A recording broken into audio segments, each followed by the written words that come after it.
क्या भारतीय वेशभूषा पहनना भारत में शान के खिलाफ हो सकता है? कोई भारतीय अगर कहीं जाता है तो क्या उसे कोट पैंट टाई पहनकर अपने स्टेटस का एहसास कराना जरूरी होता है? नमस्कार, मैं हूं शंकर दत्त पंत और आप देख रहे हैं बुलंद भारत टीवी। क्या किसी के कपड़ों से जज होता है कि वो शख्स कहां जा सकता है, कहां खा सकता है? और क्या ऐसा कोई नियम है कि अलग अलग जगहों पर जाने के लिए आपको अपना पहनावा भी उसी हिसाब से करना होगा? ऐसा हमें क्यों कहना पड़ रहा है यह आपको आगे बताएंगे, लेकिन पहले इस तस्वीर को देखिए।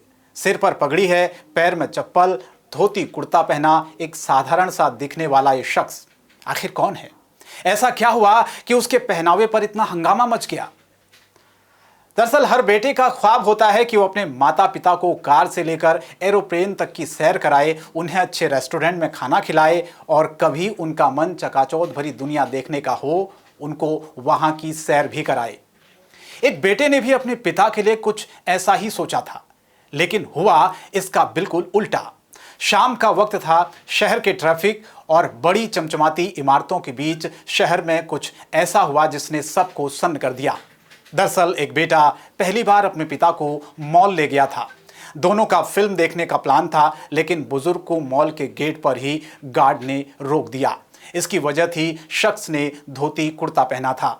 मामला बेंगलुरु का है, जहां करीब 70 साल के किसान को मॉल में प्रवेश पर रोक दिया गया। शख्स का नाम फकीरप्पा और बेटे का नाम नागराज है। दोनों जब मागड़ी मैन रोड पर बने जीटी मॉल में फिल्म देखने पहुंचे तो दोनों को मॉल के गेट पर नियम बताकर अंदर जाने से रोक दिया गया। वजह बताई गई किसान के पहनावे को, क्योंकि साधारण सा दिखने वाले शख्स ने धोती कुर्ता पहना था। यानी किसान पैंट शर्ट या सूट टाई में होता तो उसे मॉल में जाने की इजाजत दे दी जाती। मॉल के इस नियम को सुनकर हर कोई दंग रह गया। दरअसल किसान के बेटे का यह कहना था कि वो गांव के लोग हैं और भला वो अपना पहनावा कैसे बदल सकते हैं। इस पूरे वाक्य का वीडियो जैसे ही सोशल मीडिया पर वायरल हुआ, चारों तरफ हंगामा मच गया।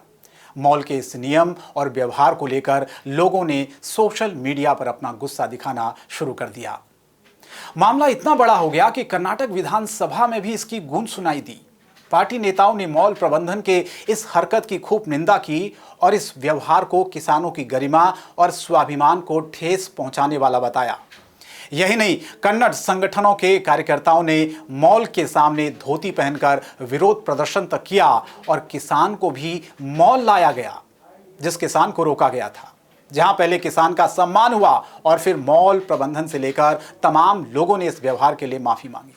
मॉल प्रबंधन और कर्मचारियों को अंदाजा भी नहीं होगा कि एक किसान को फिल्म देखने से रोकना, मॉल में एंट्री से रोकना उन्हें इतना महंगा पड़ जाएगा, क्योंकि जानकारी मिली है कि इस वाक्य के बाद मॉल पर 7 दिन के लिए ताला लगाने के आदेश दिए गए हैं। इस घटना ने कई सवाल खड़े कर दिए हैं कि हम आज किस समाज में जी रहे हैं, जहां हम अपने हिसाब से कपड़े तक नहीं पहन सकते। क्या सूट बूट पहनना ही अच्छे स्टेटस की निशानी है? समाज में कौन लोग हैं जो व्यक्ति का चरित्र उनके कपड़ों से जज करते हैं? सवाल यह भी कि जब कोई शख्स चमचमाती कार से मॉल में धोती कुर्ते में आता है तो क्या उस वक्त उसके साथ भी कुछ ऐसा ही होता है जो इस किसान के साथ हुआ? इसकी हर तरफ अब निंदा हो रही है, क्योंकि एक बेटा बड़े अरमानों से अपने पिता को फिल्म दिखाने लाया था। दोनों बहुत खुश थे, लेकिन मॉल के नियमों ने उनके अधिकारों का मानो दमन कर दिया। लोग सवाल पूछ रहे हैं, मॉल प्रबंधन को ऐसे नियम बनाने की इजाजत आखिर किसने दी? जब आज के बदलते हिंदुस्तान में कुछ तथाकथित लोगों की ऐसी सोच और ऐसे नियम देखकर मन में दुख होता है, मन पीड़ा से भर जाता है कि आजाद हिंदुस्तान में अपने हिसाब के कपड़े पहनने तक की क्या आजादी नहीं है? इस वीडियो पर आपकी जो भी राय हो कमेंट बॉक्स में जरूर बताएं। ऐसी अन्य खबरों से अपडेट रहने के लिए बने रहे हमारे साथ, क्योंकि हमें बुलंद भारत टीवी ताकत आपकी।